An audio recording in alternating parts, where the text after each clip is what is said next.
મિત્રો, મારું નામ પ્રિયા છે. મારી ઉંમર 27 વર્ષની છે અને હું અત્યારે પણ યુવાન અને જીવનભર્યું જીવન જીવું છું. મારા લગ્ન વિજય નામના એક વ્યક્તિ સાથે થયા હતા, પરંતુ કમનસીબે મારા જીવનમાં એક મોટો વાહક આવ્યો. મારા પતિએ મને ઘરમાંથી કાઢી મૂકી અને એ પછી હું સતત 4 દિવસ રસ્તાઓ પર ભટકતી રહી. મને કોઈ સહારો મળતો નહોતો અને 4 દિવસથી મારા પેટમાં એક પણ અનાજનો દાણો પડ્યો નહોતો. ભૂખ અને થાકને કારણે મારું શરીર કમજોર થઈ ગયું હતું અને અંગોમાં કોઈ તાકાત જ નહોતી. ચાલતા ચાલતા મને ચક્કર આવવા લાગ્યા અને હું રસ્તા પર બેભાન થઈને પડી ગઈ. જ્યારે મારી આંખો ખુલી તો મેં જોયું કે હું એક નાની કુટીરમાં હતી. મારી બાજુમાં અંદાજે 65 વર્ષની એક વૃદ્ધ માતા ચૂપચાપ બેઠા હતા. તેમને જોઈને હું આશ્ચર્યમાં પડી ગઈ. મેં તેમને પૂછ્યું, હું ક્યાં છું? મને અહીંયા કોણ લાવ્યું છે?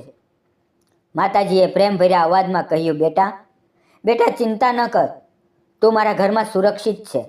હું બજારમાંથી પરત આવતી હતી ત્યારે તને રસ્તા પર બેભાન પડેલી જોઈ. પછી હું અને મારો પુત્ર તને અહીંયા લઈને આવ્યા.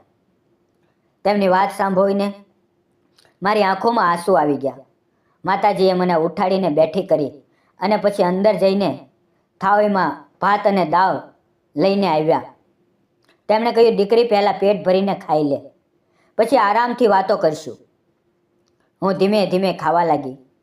તેમના સાદા ખોરાકમાં કેટલી મીઠાશ અને પ્રેમ હતો. મારી આંખો ભીંજાઈ ગઈ. હું વિચારી રહી હતી કે આ માજી કોણ છે અને તેમનો પુત્ર કોણ છે, જેમણે મને જીવનનો નવો અધ્યાય આપ્યો. મિત્રો, મારું ખાવાનું લગભગ પૂરું થયું હતું ત્યારે કુટીરનો દરવાજો ખુલ્યો અને એક યુવાન અંદર આવ્યો. તે દેખાવમાં ખૂબ જ આકર્ષક હતો, જાણે ખેતરમાંથી કામ કરીને પરત ફર્યો હોય. તેનું શરીર મજબૂત અને તંદુરસ્ત હતું અને ઉંમર અંદાજે 32 વર્ષની હશે. હું તેને જોઈ રહી હતી. માજીએ તેને પાણી આપ્યું અને પછી તે મારી બાજુમાં આવીને બેઠો. માજી પણ મારી પાસે આવ્યા અને મને પૂછ્યું, બેટા તું કોણ છે? ક્યાંથી આવી છે?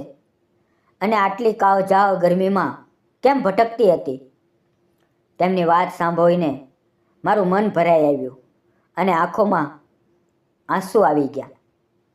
હું ધીમે ધીમે કહેવા લાગી, માતાજી, મારું નામ પ્રિયા છે. મારા લગ્ન 4 વર્ષ પહેલાં વિજય નામના વ્યક્તિ સાથે થયા હતા.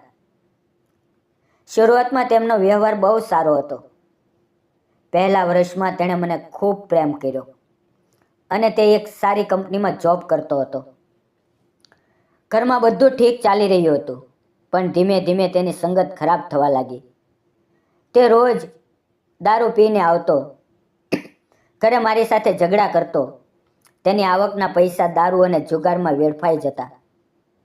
તે સમયે એક અન્ય સ્ત્રી તેની જિંદગીમાં આવી, જે તેને ખોટો પ્રેમ બતાવીને પૈસા કઢાવતી. મારા પતિ તેની જાળમાં ફસાઈ ગયા. એક દિવસ તો તે સ્ત્રી ઘરે આવી અને મારી સાથે જ રહેવા લાગી. હું બધું સહન કરતી રહી. તે બંને મને અપમાનિત કરતા, ઘરના તમામ કામ મારી પાસે કરાવતા.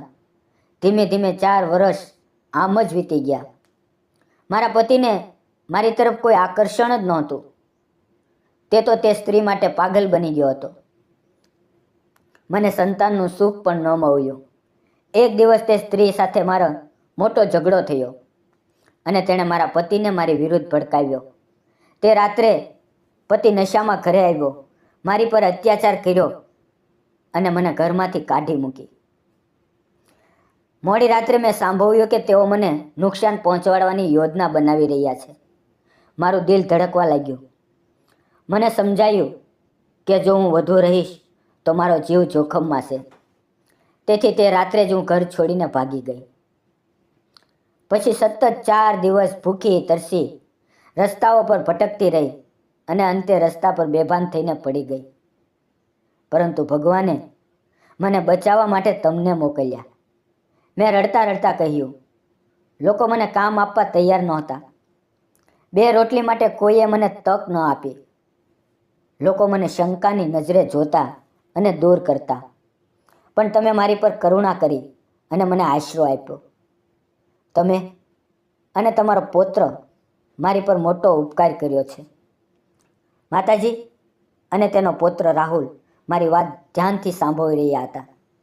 પછી માતાજીએ કહ્યું, બેટા, તું ચિંતા ન કર. હવે તું અહીંયા જ રહેજે. આ મારો પુત્ર છે. તેના માતા પિતા એક ટ્રેન અકસ્માતમાં વહેલા જતા રહ્યા. ત્યારથી તે મારો સહારો છે. તે રોજ ખેતરમાં મહેનત કરે છે અને તેની કમાણીથી અમારું ઘર ચાલે છે.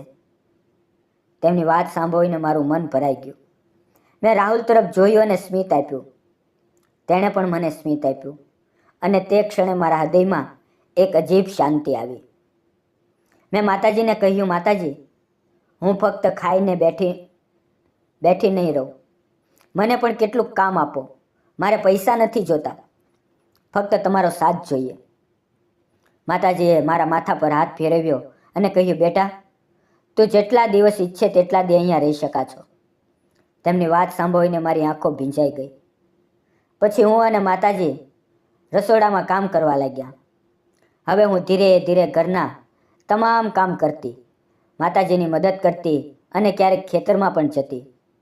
ખેતરમાં મકાઈની ખેતી હતી. હું ત્યાં પાણી આપવામાં અને ઘાસ કાપવામાં મદદ કરતી. ઘરે 3 ભેંસો હતી. હું તેમની સંભાળ પણ કરતી.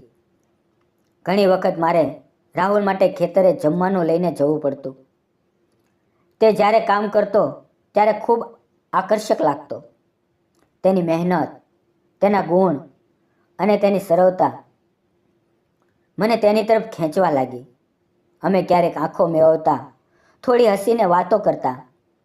ધીમે ધીમે તે મને ગમવા માંડ્યો. હું પણ હજી યુવાન અને સુંદર હતી, તેથી તે પણ મારી તરફ આકર્ષિત થવા લાગ્યો. એક દિવસ માતાજીએ કહ્યું, રાહુલ ખેતરે ગયો છે, તેના માટે જમવાનું લઈને ત્યાં જા. હું જમવાનું ભરીને ખેતરે પહોંચી. તે ત્યાં પાકને સાફ કરી રહ્યો હતો. હું દૂરથી તેને જોઈ રહી હતી. મેં તેને બોલાવ્યો. અમે બંને વડના ઝાડ નીચે બેઠા. મેં જમવાનું ખોલ્યું. તે મારી તરફ જોતો રહ્યો અને હું પણ ચોરીથી તેને જોતી હતી.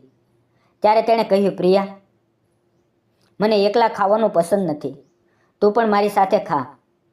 મેં શરમથી ના પાડી, પણ તેણે કહ્યું, જો તું નહીં ખા તો હું પણ નહીં ખાઉં. તેના આ નિર્દોષ આગ્રહમાં મને સાચો પ્રેમ અને નિષ્કપટતા દેખાય.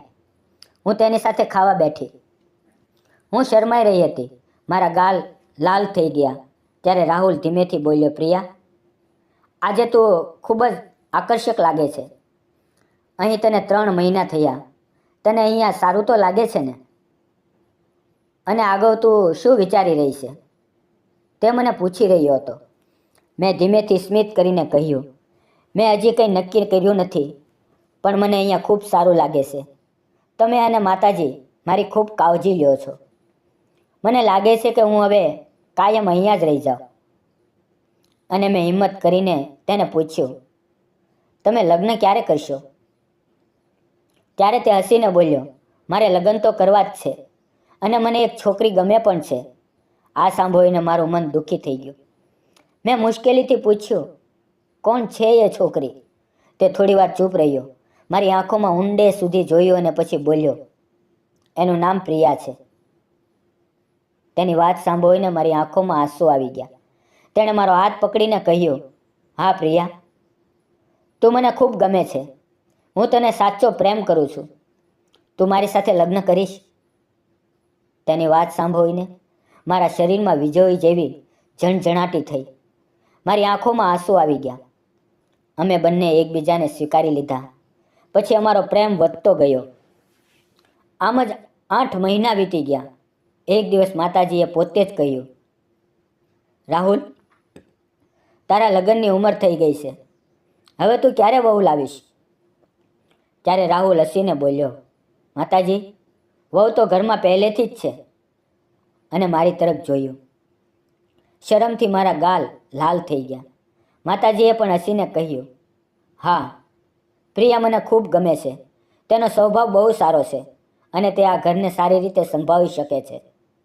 જો તે વહુ બને તો મને પણ ખુશી થશે. પછી અમારા લગ્ન નક્કી થયા. કેટલાક સગા સંબંધીઓએ વિરોધ કર્યો કે એક વખત લગ્ન કરેલી સ્ત્રી સાથે કેમ લગ્ન કરે છે, પરંતુ માતાજી અને રાહુલે કોઈની વાત ન સાંભળી અને અમે મંદિરમાં લગ્ન કરી લીધા. લગ્નના દિવસે મારી આંખોમાં ખુશીના આંસુ હતા.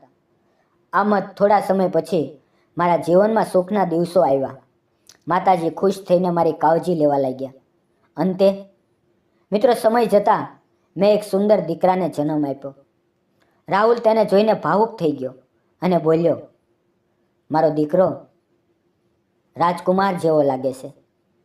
મિત્રો, હું ક્યારેક વિચારું છું કે સાચી શક્તિ પૈસા કે સંપત્તિમાં નથી. સાચી શક્તિ છે માનવીયતા, સત્ય અને એકબીજાને આપેલો સહારો. આપણા જીવનમાં કેટલાય પણ વાવાઝોડા આવે, જો કોઈનો સાથ હોય તો અંધારામાં પણ પ્રકાશનો રસ્તો મળી જાય છે. તો અમારી પ્રેમ કથા તમને કેવી લાગી? જો ગમી હોય તો લાઈક કરો, શેર કરો અને સબસ્ક્રાઈબ કરવાનું ભૂલશો નહીં. મિત્રો, ફરી મળશું આવતીકાલે નવી વાર્તાની અંદર. ત્યાં સુધી આવજો. વિડીયો પૂરો જોવા બદલ ધન્યવાદ મિત્રો.